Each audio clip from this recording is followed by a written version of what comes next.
नमस्कार, स्वागत है आपका ईटी नाउ स्वदेश पर। मैं हूं आपके साथ पूजा त्रिपाठी और आप देख रहे हैं स्वदेश विशेष। और इस शो में हम खास आपके लिए लेकर आते हैं कुछ ऐसे टॉपिक्स जिसके बारे में आपका जानना ज़रूरी है, जिसके बारे में आपको जानकारी होना बेहद ज़रूरी है।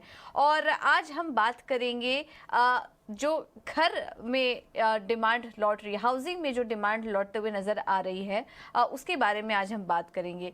अपना घर बनाना ये एक ऐसा सपना है जो पूरा हो जाए तो ज़िंदगी का सबसे खुशनुमा पल बन जाता है। और कुछ साल पहले तक हमने देखा कि कई लोगों की ज़िंदगी गुजर जाती है, लेकिन उनका ये सपना अधूरा रह जाता है। लेकिन कोरोना के बाद अचानक से हमने देखा कि लोगों ने इस सपने की ओर दौड़ लगानी शुरू कर दी है। और हम देख रहे हैं कि काफ़ी सारे ज्योग्राफी से काफ़ी अच्छे डिमांड यहाँ पर बनते हुए दिखाई दे रही हैं। चाहे महंगाई बढ़ रही हो या फिर इंटरेस्ट रेट बढ़ रहे हों, हाउसिंग में एक काफ़ी अच्छी डिमांड देखने को मिल रही है। और इन सब कारणों के बावजूद भी लोगों में जो घर खरीदने का क्रेज़ है, जो जुनून है, वो कम होने का नाम नहीं ले रहा है। बड़े शहर के लोग हो या फिर छोटे शहर के लोग हो, सभी इस वक्त हम देख रहे हैं कि हर ज्योग्राफीज, हर सेगमेंट की तरफ से काफ़ी अच्छी डिमांड इस वक्त देखने को मिल रही है। एक रिपोर्ट के मुताबिक ये भी कहा जा रहा है कि मुंबई शहर में नवंबर 2022 में करीब 8,756 घरों की बिक्री का रजिस्ट्रेशन हुआ, जबकि 2021 में 7,582 घरों के लिए रजिस्ट्रेशन हुआ, जो कि 15% ज़्यादा था। तो ये कुछ नंबर्स और आंकड़े निकल कर आए जो कि काफ़ी एनकरेजिंग थे और काफ़ी सरप्राइजिंग भी, क्योंकि जिस तरीके से हम देख रहे हैं कि माहौल जो है इस वक्त, महंगाई बढ़ रही है। इसके अलावा हम देख रहे हैं कि कोरोना में काफ़ी लोगों की नौकरियां भी गई हैं। इन तमाम सिनेरियोज को देखते हुए ये जो आंकड़े निकल कर आ रहे हैं वो काफ़ी एनकरेजिंग है। तो चलिए अब इस पर हम और ज़्यादा डिटेल में बात करने की कोशिश करते हैं, समझने की कोशिश करते हैं कि जो डिमांड है ये कहाँ से आ रही है और कितनी टिकाऊ रह सकती है। और इस चर्चा पर खास बातचीत करने के लिए हमारे साथ personalcfo.in के CEO सुशील जैन जी मौजूद हैं। इसके अलावा bankbazaar.com के VP अभिनव कौल जी भी हमारे साथ मौजूद है। और कुछ ही देर में हमारे साथ एस रहेजा रियल्टी के मैनेजिंग डायरेक्टर राम रहेजा जी भी कुछ ही देर में हमारे साथ जुड़ेंगे। आप दोनों का बहुत बहुत स्वागत है हमारी इस खास पेशकश में। अभिनव, सबसे पहले तो आपके पास आना चाहेंगे, और ये जो रिपोर्ट आ रही है, कुछ डेटा हम लगातार अपने दर्शकों को दिखा रहे हैं, स्क्रीन पर चला रहे हैं, आपसे समझना चाहेंगे कि कोरोना में तो हमने देखा है कि दिक्कतें काफ़ी बढ़ी, लोगों की नौकरियां गई, परचेजिंग पावर कम हुई, लेकिन उसके बावजूद भी काफ़ी एनकरेजिंग साइंस नज़र आ रहे हैं हाउसिंग में। और अब तो हम देख रहे हैं कि ब्याज दरों में भी बढ़त का दौर है। तो ऐसे में भी क्या लोगों में जो घर खरीदने का क्रेज़ है वो बना हुआ है? आप किस तरह से डिमांड को एनालिसिस कर रहे हैं? जी बिल्कुल पूजा जी। देखिए, जैसा आपने बिल्कुल ठीक बोला कि कोरोना के टाइम पे जब इनिशियली लॉकडाउन्स लगे थे तो डिमांड काफ़ी कम हो गई थी। सडनली बहुत सारी जॉब्स भी चले गए थे, लोगों की नौकरियां नहीं थी। बट अब हम क्या देख रहे हैं, इनफैक्ट पिछले 6 से 12 महीने में जब जब से ये लॉकडाउन्स खुल गए हैं, आप आज की डेट में जो जीवन है वो ऑलमोस्ट प्री कोविड लेवल्स पे वापस आ चुका है। जो जॉब्स में कटौतियां हुई थी उसमें काफी हद तक अभी थोड़ा सा सुधार भी हो चुका है। तो ये जो डिमांड थी, देखिए डिमांड तो हमेशा थी, ऐसा नहीं था कि डिमांड चली गई थी। डिमांड थोड़े टाइम के लिए सबड्यू हो गई थी क्योंकि जो एक्सटर्नल सर्कमस्टांसेस थे देश में और पूरे दुनिया में इनफैक्ट, वो बहुत ज्यादा अनुकूल नहीं थे एक होम लोन लेने के या कोई घर खरीदने के। बट जैसे ही हमने इसमें सुधार होते देखा, और इसमें कुछ चीजें ये भी हैं कि गवर्नमेंट ने भी आगे आकर के थोड़े से इसमें इनिशिएटिव्स लिए, अफोर्डेबल हाउसिंग को और इजी बनाया। जो बिल्डर्स हैं उनकी तरफ से काफी अच्छे ऑफर्स रोल आउट किए गए क्योंकि काफी समय तक एक इन्वेंट्री जो थी वो बिल्डअप हो गई थी। तो काफी हद तक बिल्डर्स ने और जो रियल एस्टेट इंडस्ट्री है उसने भी इसमें हेल्प करा कि डिमांड को वापस से लेकर के आने में। और जबकि आज की डेट में जो इंटरेस्ट रेट्स कोविड के टाइम पे थे उससे काफी बढ़ चुके हैं क्योंकि आरबीआई ने रेपो रेट्स में चेंज किया है, अकॉर्डिंगली बैंक्स ने भी अपने रेट्स बढ़ाए हैं। बट ये सिनेरियो मेरे हिसाब से ऐसा ही चलता रहेगा। डिमांड काफी पेंट अप थी, डिमांड अब वापस आ रही है मार्केट में। अच्छे ऑफर्स आ रहे हैं बिल्डर्स की तरफ से, गवर्नमेंट का सपोर्ट है इस पूरे सेक्टर को। तो ओवरऑल एक काफी पॉजिटिव आउटलुक है इस इंडस्ट्री में पूजा इस समय पर। बिल्कुल, तो एक पेंट अप डिमांड है जो कि इस वक्त नज़र आ रही है। एक और आंकड़े देखिए, 10 महीनों के भीतर जो रजिस्ट्रेशन थे वो 1 लाख का आंकड़ा पार कर चुका है, जो कि पिछले 10 सालों में सबसे ज़्यादा है। और घर खरीदने के लिए होम लोन का चलन भी बढ़ रहा है। ये इस तरह के आंकड़े भी यहाँ पर निकल कर आ रहे हैं। सुशील जैन भी हमारे साथ मौजूद हैं इस वक्त पैनल पर personalcfo.in से। सुशील जी, आपसे भी समझना चाहेंगे, क्या आप भी इसको एक पेंटअप डिमांड की तरह देख रहे हैं या फिर ये आगे कंटिन्यू आपको दिखाई दे रही है? क्योंकि हमने देखा कि फेस्टिव सीजन के दौरान ही, जिस महीने की बात की जा रही है, उस दौरान काफी अच्छी डिमांड देखी गई है। आप इस पूरे सिनेरियो को कैसे देख रहे हैं? कितना एनकरेजिंग साइन आपको दिखाई दे रहा है इस सबका?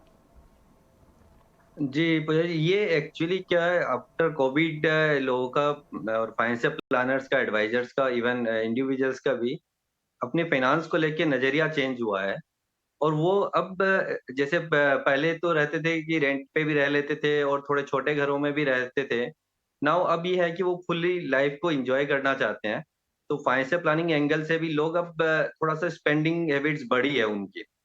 तो ये कोविड वैसे तो नेगेटिव था, ओवरऑल नेगेटिव है, बट अगर इंडस्ट्रीज का फाइनेंस को देख के और रियल एस्टेट को देख के अगर हम देखें, तो ये डिमांड बढ़ी है और आने वाले टाइम पे ये सस्टेन करेगी। कि अब लोग पहले जैसे 2 बीएचके में थे, अब वो लोग ये सोचते हैं कि फंड को बहुत ज्यादा सेव करने का भी कोई वो नहीं है, उसको एंजॉय भी करना है। तो 2 बीएचके से जैसे 3 बीएचके में जा रहे हैं। तो वो एक जो अफोर्डेबल हाउस वाले तो थी कंडीशन कि अब वो गवर्नमेंट की पॉलिसी की वजह से वो अफोर्डेबल हाउस बढ़े हैं डिमांड में। बट बाकी लग्जरीज बड़े हाउसेस भी अच्छे खासे डिमांड में आए हैं। और एज एन फाइनेंशियल प्लानर हम लोग भी अब उसको एसेट को इस तरह से एलोकेट कर रहे हैं कि एंजॉय, आज भी एंजॉय करें और कल भी वो अपना एंजॉय करें चीजों को, सिर्फ सेविंग ना करें उस चीज के। सो ये मेरे हिसाब से ये कंटिन्यू अभी रहेगी काफी टाइम तक। जी बिल्कुल। तो ये चीज़ें आगे भी कंटिन्यू रह सकती है।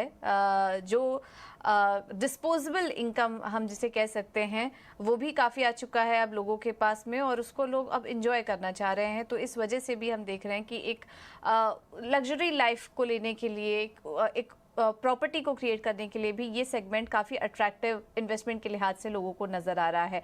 हमारे साथ पैनल पर इस वक्त राम रहेजा जी भी जुड़ चुके हैं, एस रहेजा रियल्टी के मैनेजिंग डायरेक्टर। सर, बहुत बहुत धन्यवाद आपका समय देने के लिए। तो आज हम इस टॉपिक पे जो हम चर्चा कर रहे हैं, उसमें हम ये भी देख रहे हैं कि घर में जो डिमांड लौटते हुए दिखाई दे रही है, वो ना कि सिर्फ बड़े शहरों से बल्कि छोटे शहरों में भी इस तरह की डिमांड देखने को मिल रही है। और इस रिपोर्ट जो आई है उसके मुताबिक देश के 8 प्रमुख शहरों में इस साल जनवरी से सितंबर के दौरान घर की कीमतों में भी करीब 5% की बढ़ोतरी हुई है। राम जी, आपसे समझना चाहेंगे कि देखिए, घर की कीमतों में भी बढ़त हो रही है, महंगाई भी बढ़ रही है, ब्याज दरों में भी बढ़त हो रही है। ऐसे माहौल में भी लोगों को ये सेगमेंट काफी आकर्षक नजर आ रहा है।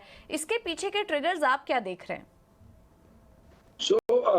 ट्रिगर तो काफी हैं, जैसे someone just spoke before me कि post Covid the value of a home, घर का जो वैल्यू है वो इंसान के माइंड में बहुत चेंज हो गया है।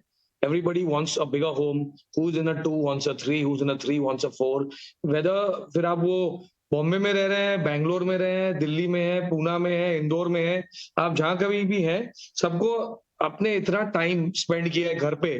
लास्ट आई डोंट थिंक कोई भी आप किसी भी इंसान से बात करेंगे, आई डोंट थिंक लास्ट 4-5 साल में उन्होंने इतना टाइम स्पेंड किया होगा कि वो लास्ट एक कोविड के 1 साल में उन्होंने स्पेंड किया अपने घर में। So the value of a home in a persons mind has change completely. तो आई फील कि इट डजंट मैटर कि कौन से शहर में है, demand for home has gone up and demand for space. And ये मतलब ये माइंडसेट खाली कोई ट्रेंड या ओवरनाइट चीज नहीं है, ये it's something which will remain and last forever, because our generation is the generation that has gone through a pandemic which changes the psychology and thinking of everybody. बिल्कुल बिल्कुल। और ये तो सुशील जी भी कह रहे थे कि ये जो एक नया एक सेंटिमेंट क्रिएट हो रहा है, अब ये जल्दी जाने वाला नहीं है, ये मोमेंटम आगे भी बरकरार रहेगा। अभी ना आपसे समझना चाहेंगे, क्योंकि आप ऑनलाइन प्लेटफॉर्म पर हैं, किस तरह की क्वेरी आपको मिल रही है, आप डिमांड कहाँ पर देख रहे हैं? ये जो क्वेरीज हैं ये ज़्यादातर अफोर्डेबल से आ रही हैं, या फिर हाई एंड प्रीमियम सेगमेंट से आ रही है, या फिर ऑफिस स्पेसेस के लिए आ रही है? किस तरह की डिमांड आपको नज़र आ रही है?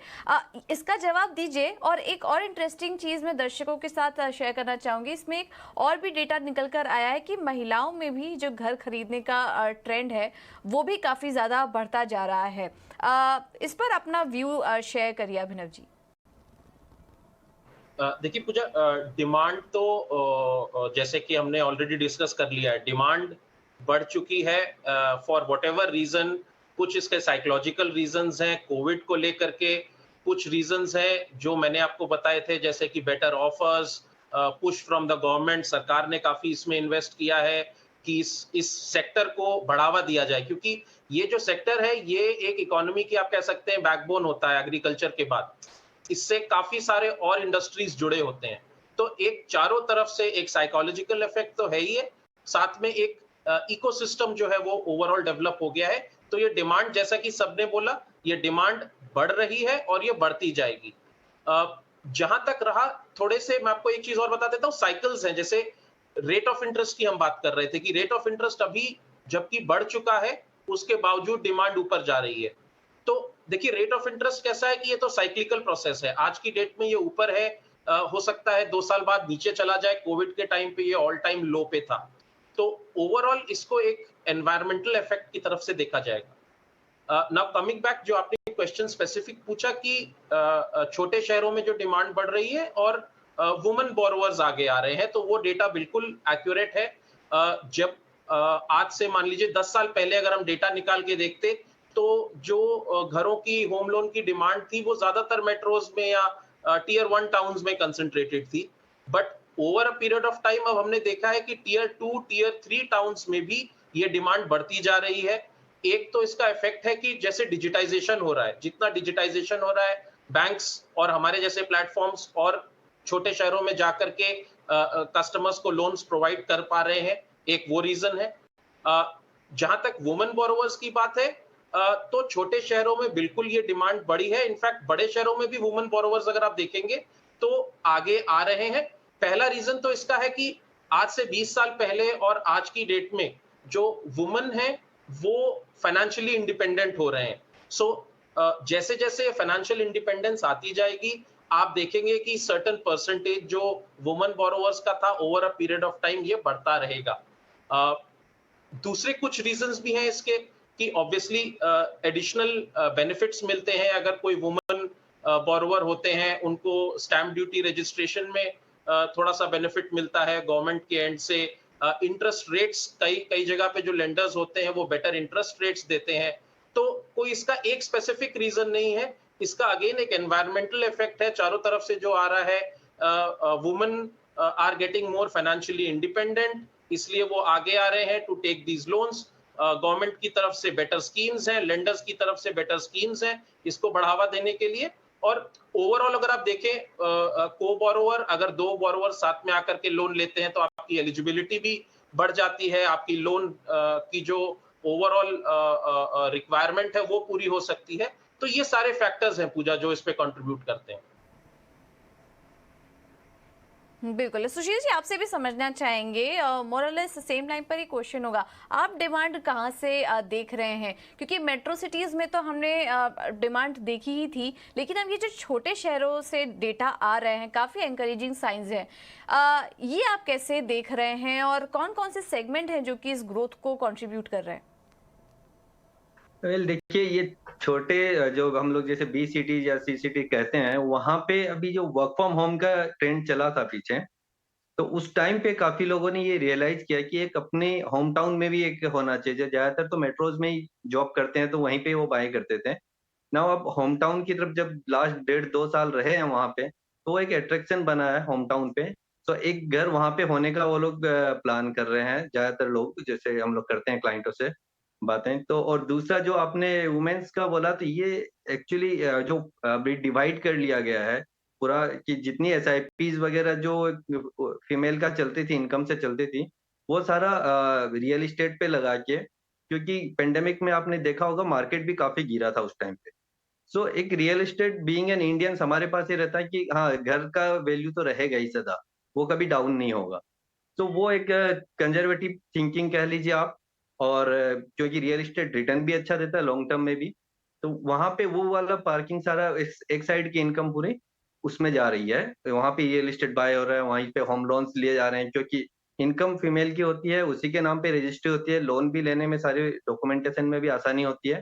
तो ये इस तरीके से सेगमेंटेशन हुआ है, तो ये बी सिटी और सी सिटी की डिमांड वैसे रेज हुई है। जी। हम्म, बिल्कुल। राम, आपसे भी समझना चाहेंगे, अभी वर्क फ्रॉम होम का भी जिक्र छेड़ा सुशील जी ने। उसके बाद हमने देखा कि जब वर्क फ्रॉम होम अब ऑलमोस्ट ख़त्म हो चुका है, अब सब अपने काम पर वापस आ रहे हैं और ऑफिस में काम फिर से शुरू हो चुका है। ऐसे में ये जो ऑफिस स्पेस की डिमांड थी, उसमें कितनी वृद्धि हुई है, इसको आपने कैसे एनालिसिस किया? सो हमारा फोकस हमेशा बॉम्बे और हार्ट ऑफ बॉम्बे रहा है। We are doing lot of development in Bandra, Khar, Santacruz, Juhu, in these areas which is a complete luxury market. और यहाँ पे भी सब कॉर्पोरेट्स, एमएनसी सब जगह ये एरिया में ही रहते हैं, उनके होम के बायर्स भी यही एरिया में है। So the way we have seen it, work from home एक बहुत बड़ा फिनोमेना था that went through its own cycle. Although that has not affected the office spaces in a major way because it's bounced back. People are happy to go to office, log खुश है office जाने को, and all the corporates are happy to go bring their teams back into the offices. जो effect residential में हुआ था उसका कि सबको ज्यादा जगह चाहिए थी, that has sustained and that will continue to sustain. Because even जैसे हमारे सब लग्जरी प्रोजेक्ट्स जो है, हमने उन्होंने बिजनेस सेंटर्स बनाए हैं, we made corporate office buildings inside which they has more amenities, more space. So ऐसा कुछ इफेक्ट तो नहीं आया है उसको, and I feel the commercial aspect has bounced back in a very big way. Right. Abhinav ji, अब ये जो आप भी सरकार, आपने बार बार बोला कि सरकार काफ़ी कदम उठा रही है, बैंक्स काफ़ी सारे कदम उठा रही है ग्राहकों को अट्रैक्ट करने के लिए। ऐसे में आपका क्या रोल बन जाता है, क्योंकि आपका भी काफ़ी इंपॉर्टेंट रोल है, बिकॉज चीज़ें डिजिटल हो रही हैं, लोग ज़्यादा से ज़्यादा ऑनलाइन प्लेटफॉर्म पर आके रिव्यू ले रहे हैं, पढ़ रहे हैं। ऐसे में आपकी भी काफ़ी इंपॉर्टेंट रिस्पॉन्सिबिलिटी हो जाती है एज एन ऑर्गेनाइजेशन। तो आप किस तरह की फैसिलिटीज़ होम बायर को दे रहे हैं?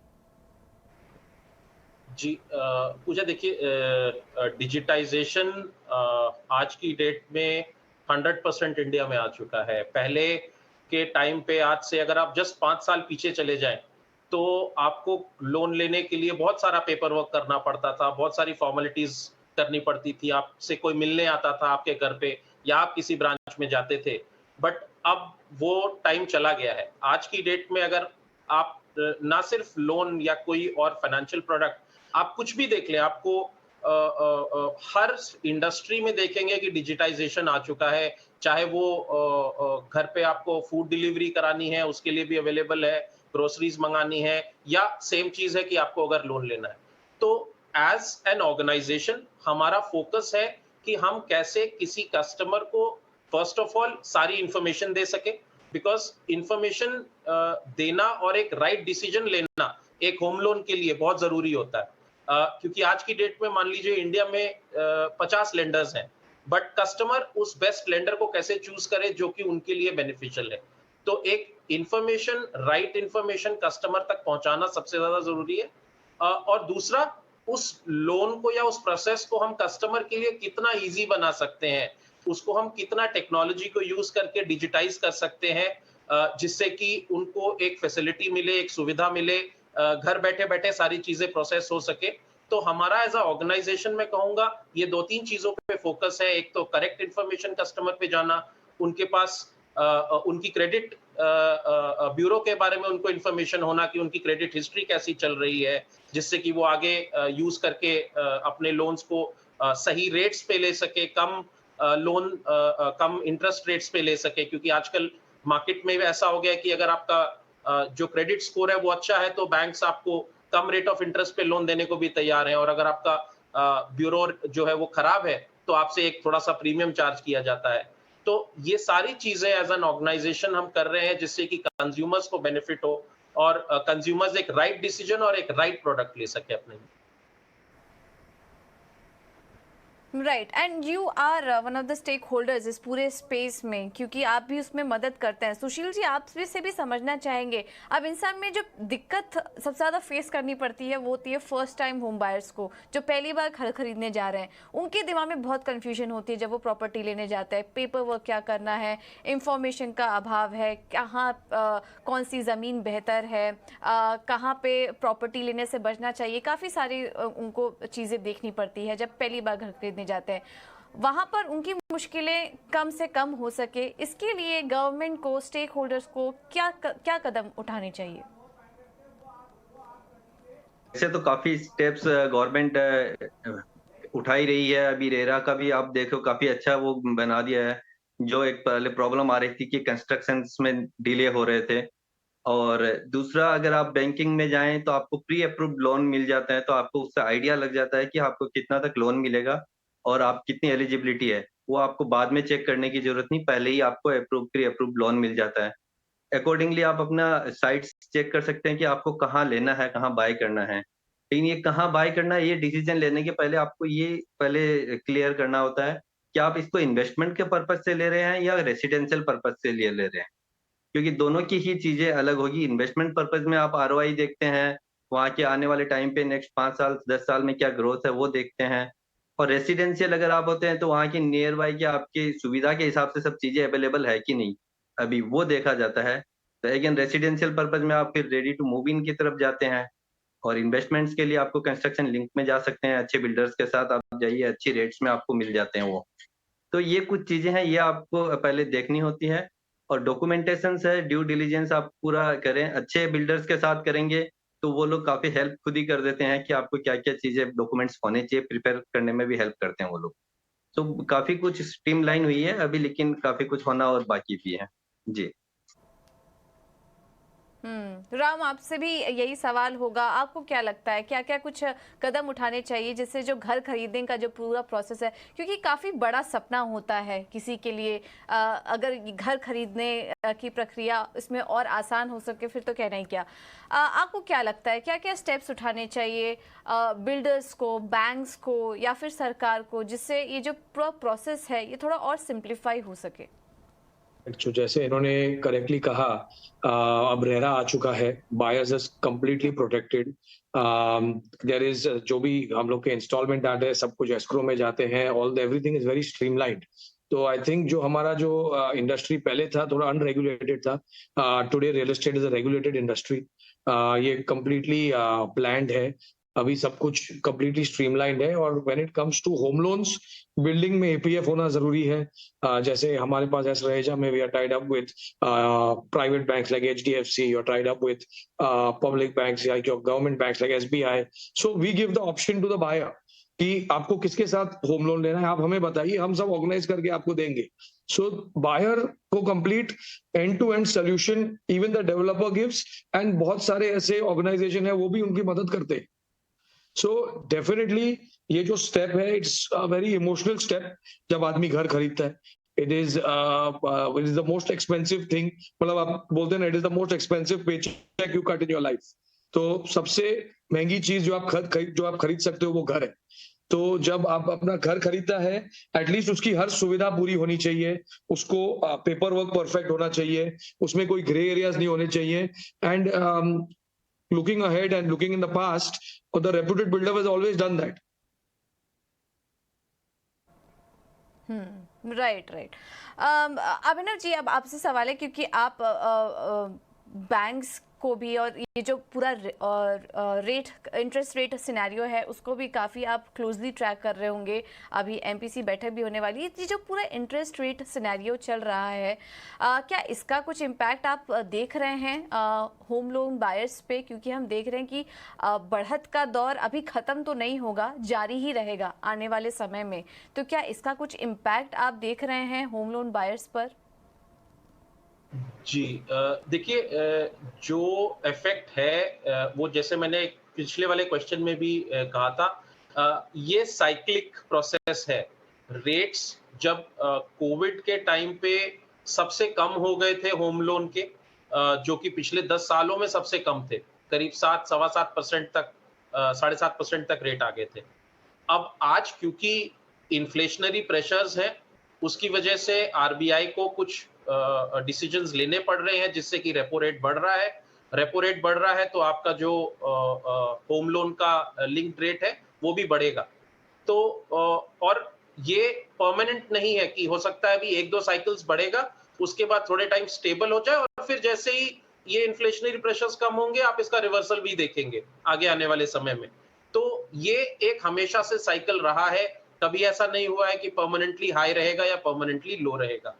तो इसको अगर एज अ कस्टमर आज की डेट में किसी को होम लोन लेना है तो वो ये लेके चले कि ये परमानेंट स्टेज नहीं है और अपना एक डिसीजन जो है प्रॉपर डिसीजन रिसर्च करके ले।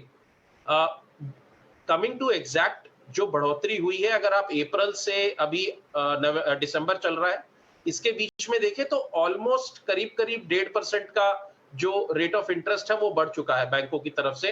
तो एक छोटा सा एग्जांपल अगर दें कि अगर 30 लाख का होम लोन था 15 साल के लिए तो करीब करीब आपकी उस पे जो ईएमआई थी वो 3,000 रुपए से ब्रॉड नंबर के हिसाब से बढ़ चुकी है जो कि करीब 7-8% का ओवरऑल ईएमआई पे आपके एडिशनल बर्डन आ गया है। तो हाँ ऑब्वियसली शॉर्ट टर्म में आपको थोड़ी सी दिक्कत हो सकती है एज अ कंज्यूमर अगर आपका लोन ऑलरेडी चल रहा था बट अगेन ये एक परमानेंट स्टेज नहीं है। जब भी हम फ्लोटिंग रेट ऑफ इंटरेस्ट लेते हैं हमको पता होता है कि समय के साथ इन्फ्लेशनरी प्रेशर्स या बाकी चीजों के साथ एनवायरमेंटल जैसे चेंजेस होंगे ये चेंज होगा। तो अभी फिलहाल ऊपर जा रहा है कुछ समय में हो सकता है ये स्टेबल हो जाएगा और फिर आगे चल करके नीचे भी आ सकता है। तो ओवरऑल सिनेरियो ये है इस समय रेट ऑफ इंटरेस्ट का। बिल्कुल। तो थोड़ा बहुत इम्पैक्ट यहाँ पर पड़ सकता है ब्याज दरों का, लेकिन ये शॉर्ट टर्म सिनेरियो है। इसका ज़्यादा कुछ असर आने वाले डिमांड पर इसका कुछ ज़्यादा असर पड़ते हुए दिखाई नहीं दे रहा है। चलिए, काफ़ी इंटरेस्टिंग टॉपिक था और आप तीनों का ही बहुत बहुत धन्यवाद हमें समय देने के लिए और इस पर चर्चा करने के लिए। सुशील जी, अभिनव जी, राम जी, बहुत बहुत धन्यवाद आपका हमारे साथ आज जुड़ने के लिए। तो एक इंटरेस्टिंग टॉपिक था जिसमें कि ये क्रक्स निकल कर आया कि पेंट अप डिमांड तो दिखाई दे रही है कोरोना के बाद और ये आगे भी सस्टेनेबल रहेगी। बढ़ते ब्याज दरों का इम्पैक्ट पड़ सकता है लेकिन वो ज़्यादा दिन तक नहीं रहेगा और हाउसिंग डिमांड में ऐसे ही ग्रोथ जारी रहेगी। इसी नोट के साथ मुझे दीजिए इजाजत। नमस्कार।